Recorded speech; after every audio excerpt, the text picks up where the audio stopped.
मुझे समझती है कि मैं ईमानदार हूं कि नहीं, तो ये काम कभी नहीं कर। इसलिए मैं कहता हूं भाजपा का कोई नेता ये बोलने के लिए तैयार नहीं होगा। उनमें इतनी हिम्मत थी, इतना कॉन्फिडेंस था, तब जाके उन्होंने इस्तीफा दिया है। निश्चित तौर पे अंतिम निर्णय जनता की अदालत में होगा। दूसरी बात, मैं आपके दर्शकों को साफ कह दूं कि उनकी ताकतों पर कोई रोक नहीं लगाई गई है। जितने ताकतवर वो पहले थे उतने ही बाद में थे। बस ये है कि आप अपने दफ्तर में नहीं जा सकते, लेकिन वो तमाम फाइलें जो मुख्यमंत्री के पास आती हैं वो आगे एलजी के पास जाती है। दिल्ली का यही सिस्टम है, उस पर तो सुप्रीम कोर्ट ने रोक नहीं लगाई। तो ये फर्जी नैरेटिव है, इसमें आप मत फंसिए। मुख्यमंत्री केजरीवाल जी के पास वो तमाम ताकतें थी, उन्होंने केवल और केवल इसलिए इस्तीफा दिया क्योंकि उन्हें ये जरूरी लगा कि मुझे जो दुख और पीड़ा हुई है उससे मैं तभी राहत पा पाऊंगा जब तक जनता मुझे आशीर्वाद ना दे दी और मुझे सही नहीं ठहराती। राहुल लाल जी, मैं आपसे समझना चाहूंगी, जैस्मिन जी का ये कहना है कि आम आदमी पार्टी, सीएम अरविंद केजरीवाल कॉन्फिडेंट है, इसलिए उन्होंने इस्तीफा दिया है। क्या ये रेजिग्नेशन जो है वह ओवर कॉन्फिडेंस की वजह से है या अंडर कॉन्फिडेंस की वजह से है?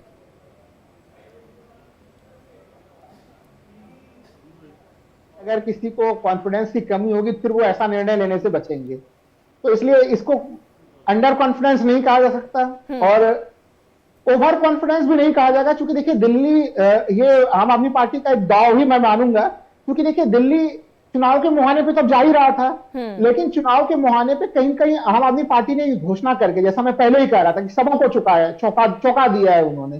तो ये घोषणा करके उन्होंने वर्तमान दृष्टि से अगर हम लोग देखें कि कहीं कहीं थोड़ा सा चुनाव में मामले में एक तरह से उन्होंने वो अपफ्रंट पे भी वो थोड़ा सा उन्होंने लीड भी ले लिया। और जो चीज मैं पहले कह रहा था कि देखिए अब इधर से घेराबंदी किस रूप में होगी, क्योंकि देखिए सुप्रीम कोर्ट ने जो टिप्पणी की, एक तो टिप्पणी आ गई कि भाई तोता को लेकर तो टिप्पणी आ ही गई कि जो जस्टिस भुइया ने जो टिप्पणी की कि जो टाइमिंग था सीबीआई का उसके ऊपर सवाल खड़े हुए। लेकिन साथ ही साथ इस पूरे डिबेट में जो देखिए जनता के बीच में जो चर्चा होती है, पॉलिटिकल गलियारे में चर्चा होती है कि तोता के साथ साथ मैना, यानी ईडी को मैना कहा। ठीक है। लगातार हमारे साथ आम आदमी पार्टी नेता जैस्मिन शाह भी जुड़े हुए हैं। सर, हमारे पॉलिटिकल एक्सपर्ट का ये कहना है ना ही ये ओवर कॉन्फिडेंस है सीएम अरविंद केजरीवाल का, ना ही ये कॉन्फिडेंस है और या ही कॉन्फिडेंस में कोई कमी है। ये फैसला आम आदमी पार्टी ने क्यों लिया, मैं आपसे ये जानना चाहती हूँ, क्योंकि इस वक्त आपको दिल्ली की जनता देख रही है और वो जानना चाहती है कि उन्होंने मुख्यमंत्री चुना है, 5 महीने रहता था अभी उनका पूरा कार्यकाल, क्यों उन्होंने इस्तीफा दिया?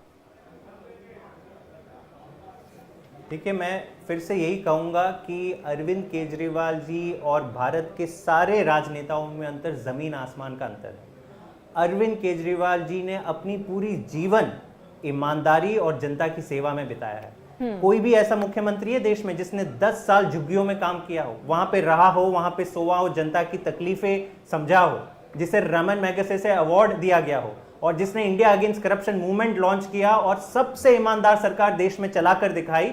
मैं क्यों कह रहा हूं ये, क्योंकि दिल्ली में ऐसे ऐसे काम हो रहे जो देश में कहीं नहीं हो रहे और दिल्ली मुनाफे का बजट भी दे रही है।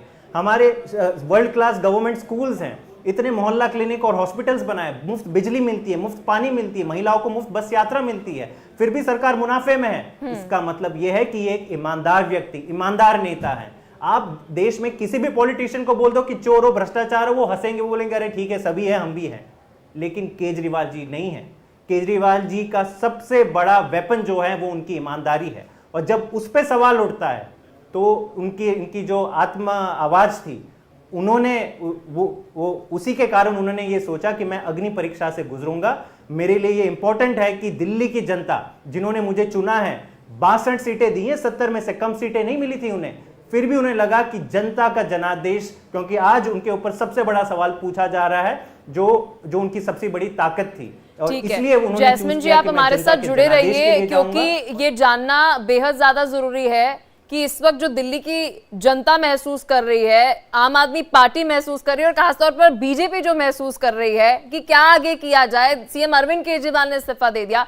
हमारे साथ सीनियर जर्नलिस्ट, मेरे सीनियर है सुनील कौशिक जी जुड़ गए हैं। सर, बहुत शुक्रिया अपना कीमती समय देने के लिए। ये अरविंद केजरीवाल का फैसला जो है इस्तीफे का, कैसे देख रहे हैं आप इसे? दिल्ली की जनता इस वक्त क्या महसूस कर रही होगी? सबसे बड़ा सवाल तो यह है कि बीजेपी सोच रही होगी कि जो मांग हमने उठाई इस्तीफे की, वो अरविंद केजरीवाल ने आखिरकार पूरी कैसे कर दी? जी सुनील कौशिक जी। देखो, निश्चित तौर से उन्होंने सिक्सर मारा है राजनीति में बहुत सारी ऐसी चीजें होती हैं समय रहते जो फैसले लिए जाते हैं, निश्चित तौर से वो कितने कारगर साबित। और ये मैं कहूंगा कि जो अरविंद केजरीवाल जी ने जो फैसला लिया, निश्चित तौर से अन्य राजनीतिक पार्टियों को सोचने को मजबूर करेगा और उनकी रणनीति बदलने के लिए दबाव डालेगा। उनके पास कुछ है नहीं, माननीय उच्चतम न्यायालय ने इतना कुछ लिख दिया है उनके रिलीज करने में, तो वो कुछ कर तो पाएंगे नहीं। तो निश्चित तौर से एक ऐसा रास्ता उन्होंने निकालने का प्रयास किया है जो जनता की अदालत में, जो बार बार नेता कहते हैं, तो जनता की अदालत में जाएंगे। और अभी आपने देखा होगा 2 लोकसभा सदस्य ऐसे भी पहुंचे जो जेल में रह करके पहुंचे। तो जनता की अदालत सबसे बड़ी अदालत होती है और उन्होंने वो कह भी दिया। अब ये देखना है क्या वो दूसरा मुख्यमंत्री चुनेंगे। मेरे हिसाब से उनको विधानसभा भंग करनी चाहिए और चुनाव के लिए उनको गवर्नर को बोलना चाहिए। अब वो उनके राजनीतिक सलाहकार हैं, वो क्या राय देते हैं ये मैं नहीं समझ पाऊंगा, लेकिन निश्चित तौर से आज भारतीय जनता पार्टी और कांग्रेस दोनों के सामने उन्होंने चैलेंज को खड़ा कर दिया कि अब इसके अलावा कोई रास्ता बचता ही नहीं है। जितना वो कर सकते थे उन्होंने कर लिया, अब उनके पास कुछ करने को है नहीं।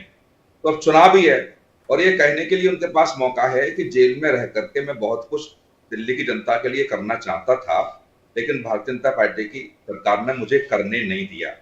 अब मैं आपकी अदालत में आया हूं, गली मोहल्ले की उन्होंने बात की है, घर घर जाने की बात उन्होंने जो की है, निश्चित तौर से वो सहानुभूति बटोरने का काम इस चुनाव में सुनील जी, मैं करेंगे। आपसे समझना चाहूंगी क्योंकि आप राजनीति से, पॉलिटिशियन से बहुत लंबे अरसे से जुड़े रहे हैं, सीनियर हैं आप, आपने देखा है इन्हें नजदीक से, लेकिन आपसे कई सारे सवाल हम पूछेंगे कि क्या असर जो है वो दिल्ली की सियासत पे पड़ते हुए नजर आएगा और दिल्ली की सियासत से देश के ऊपर, देश की सियासत पर कितना असर पड़ते हुए नजर आएगा। आप तीनों हमारे साथ बने रहिए, लगातार चर्चा जारी है क्योंकि दिल्ली के मुख्यमंत्री अरविंद केजरीवाल 12 बजे प्रेस कॉन्फ्रेंस करते हैं। कार्यकर्ताओं को संबोधन करने के साथ साथ वो दिल्ली